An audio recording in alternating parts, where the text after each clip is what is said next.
6 months ago, I decided to start my dream game. I was woefully unprepared, but I didn't care that I didn't know how to art, I had no idea how to record my own music, or that I'd only been coding for about a year. I wanted a bit of an adventure. I had no idea what I was getting myself into.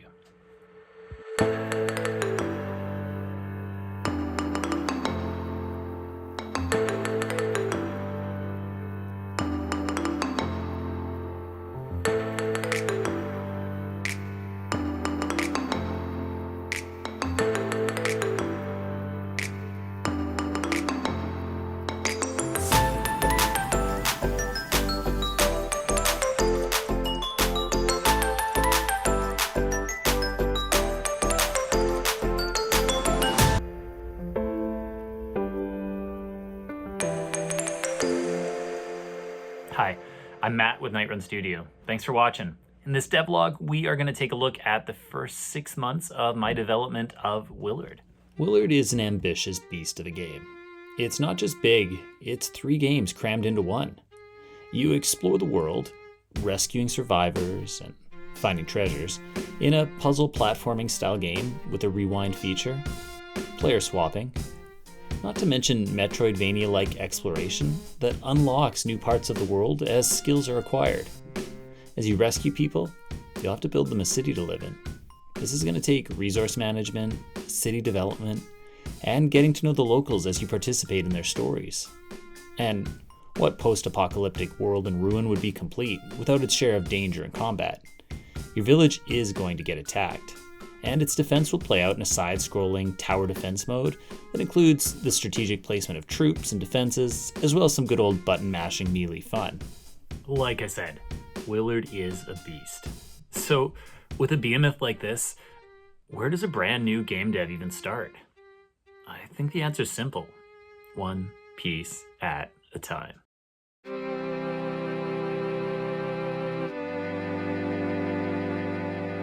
From the beginning, I've had a pretty good idea of what the city building and combat modes of Willard were going to look like.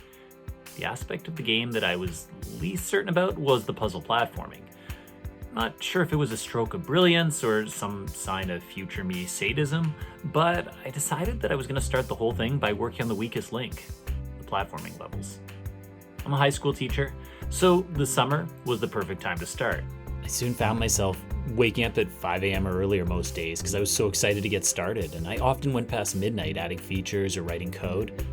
Things started off great. Literally every day was a new victory.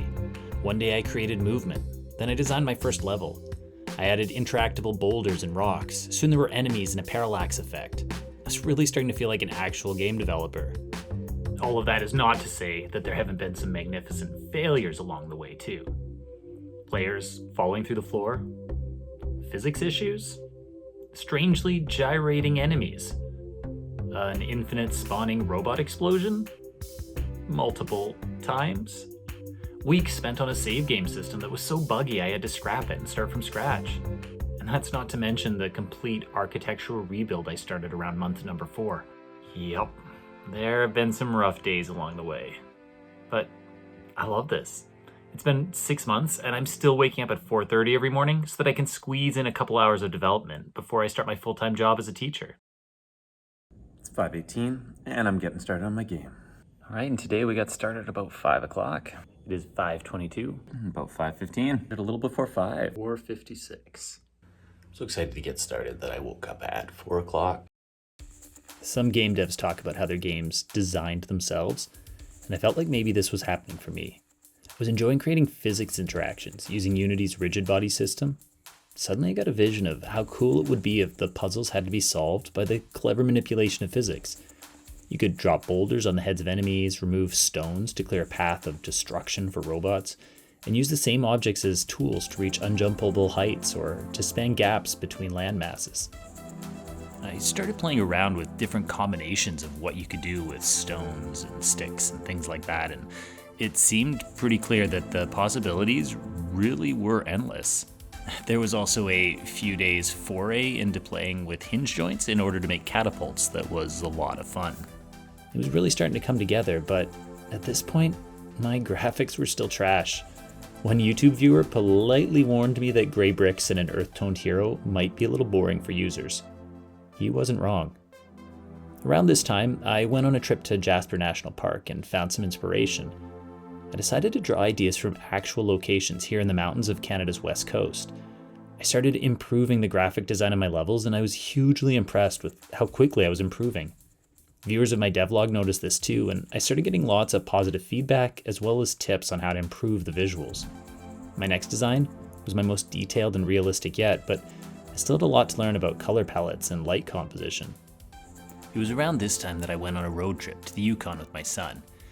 And along the way, we visited Muncho Lake in the Northern Rockies, and this site became an inspiration for the first environment graphics that I plan to use in the game's final cut. The fact that I'd improved so much in just a couple of weeks was intoxicating, but there was still the little problem of my characters looking like something drawn up by a 7-year-old. It was time for an intervention, so I set myself a design challenge. I would create and animate one character every day for a week.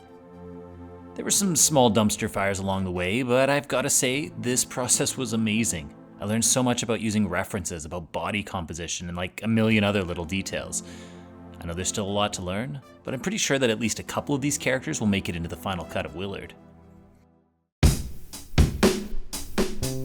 As I worked to create these characters, I also found that the story of Willard was beginning to take shape. In a nutshell, Willard is a survivor of a recent apocalypse. His childhood was spent in the circus, where his father performed fire magic as a main attraction. Willard grew up worshipping the flame god and hoping to one day follow in his father's footsteps.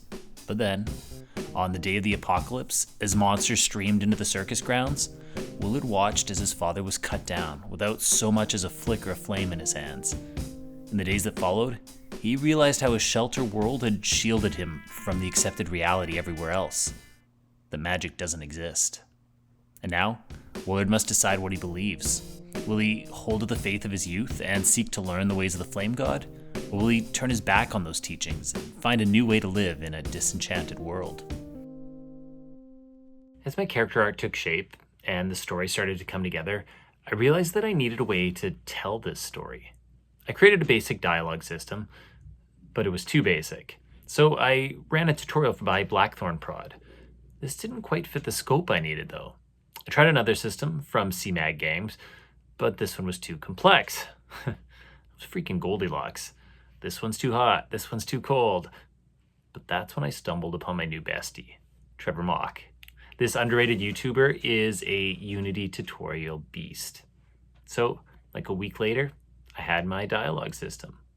With all the new programming I'd been learning, and I credit Trevor Mock with a fair bit of this, I was ready to create my own cutscene system. I created a whole devlog on this process, but suffice it to say that the fact that I was able to do this is a testament to just how much I'd grown as a programmer and coder by this point. As a way of flexing my cutscene muscle, I even created a bunch of little mini scenes to give shoutouts to fellow developers on Twitter. With cutscenes figured out, it was time for my next challenge. With my game really starting to look like an actual freaking video game, I decided to try my hand at music creation. I asked Twitter for some ideas on where to start and received an overwhelming flood of tips and offers of help. And I decided to start by trying out Cubase. My character experiment had been so successful that I decided to try the same thing with music. I created one short song each day for a week. Again, the results were dramatic. I mean, I didn't magically transform into Yasunori Mitsuda or Nobu Uematsu, but the improvement from day 1 to 7 was profound. In fact, with the exception of the opening song in this video, every song you've heard so far is a song that was created during that 1-week challenge. At that point, my summer was coming to an end. It was time to head back to work full-time as a teacher, and I knew that development time would take a bit of a dive. I thought a great way to kind of wrap up a summer of development would be to create a demo, showing off all the things I'd learned so far. I gave myself 2 weeks thinking that should be loads of time to put a demo together, considering I already had all the systems up and running. Future me is still laughing about that one. As I started work on the demo, I suddenly found bugs popping up everywhere.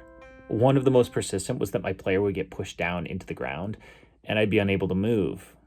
I literally spent days trying to fix various iterations of this problem, but then a host of others started popping up, and production ground to a complete halt. At this point, It was taking me days just to demo a single puzzle, and even after I was done, I wasn't really happy with it. This might sound dramatic, but I really was starting to wonder for the first time whether this project wasn't doomed to fail. I took a step back, though, and analyzed things, and I realized that the root of my problem was really coming from one thing: my game mechanics. Rigid body physics are notoriously finicky. The idea of creating puzzles that can be solved through clever manipulation of the environment is a cool idea, but it turns out that getting the force just right to make a tree or a boulder act like a catapult is actually insanely hard. While it's wildly satisfying once it works, I didn't want my player to have to restart the level 17 times before they finally got the conditions just right to make the puzzle work as intended. So, realization number 1. Puzzles based on pure physics concepts might not be practical. That also led to my second realization. Not only were these levels punishingly difficult and finicky, they're also kind of boring. Like, seriously. These levels weren't any fun at all. Sure, there was the satisfaction of solving the puzzle, but the time it took to solve them was nowhere near worth the little bit of pleasure you got from the solution. On top of all this was the fact that my game architecture made prototyping painfully slow. I'm not kidding when I say that I was actually beginning to entertain the thought that this might be a failure. It was around this time that I started rewatching Mark Brown's developing series. I have the awesome privilege of getting to teach a video game design class to high school students, and I was showing it with them, and that's when I realized the obvious answer to my problems. I had prematurely jumped way too far down the development pipeline. What I needed was to be able to rapidly prototype levels and try out new puzzles. I needed to be able to build and test my mechanics in minutes, not days. So, I opened Unity Hub and, with a sad but hopeful sigh, clicked the new project button. This was an exciting but painful part of the development cycle. I wanted to get all of my systems working bug-free, whether it was tossing crates, powering up and down electrical items, destroying blocks, dropping bombs, you name it. I wanted everything to run 100% perfect before I went any further. In addition to that, I also knew there were some other systems I was going to need if I was going to make this game work long term. I was going to need a working inventory system. This was a big job that tested my coding skills, and it went through a few different iterations. I also needed a way to save my game. Once again, I turned to Trevor Mock for his save and load system, and again, it was a couple of weeks putting this one into place. With all that done, there really was only one problem left: how to make my puzzles fun and practical. The answer to that one came one evening while I was sitting in Starbucks waiting for my daughter to finish up at youth group. I would still have physics objects that could be used to help with the game's puzzles, but I was going to introduce a new system that would be the core of my puzzle solving. I'm calling this the Anima system. Essentially, Willard will find a unique device that allows him to collect and discharge anima. These electricity-like charges can animate objects in the world, like moving platforms or opening the locks on doors. Similarly, removing charges can cause force fields to power down or can shut off enemies. Not only will this make for cool puzzle mechanics, it also fits my story nicely. To everyone watching, it will seem like Willard is using magic, but all the while he knows the truth is that it's just a clever machine. This begs the question, was his father using a similar device when he harnessed magic? With these developments, I once again had faith in my ability to finish this project, and to tell the truth, I was more excited than ever. The game was taking shape in ways I never could have imagined at the start, but I was exceedingly pleased with these new developments. At this point, I've got all the pieces I need to move forward. I've got well-built systems that will scale for a large game.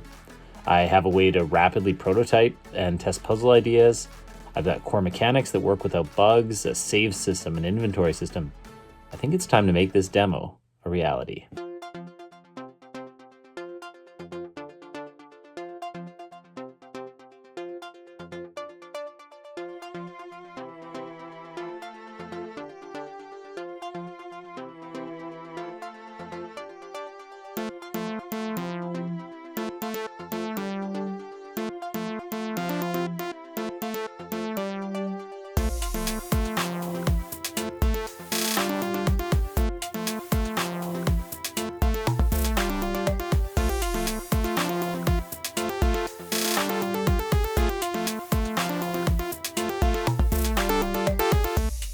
Thanks so much for taking the time to watch this video.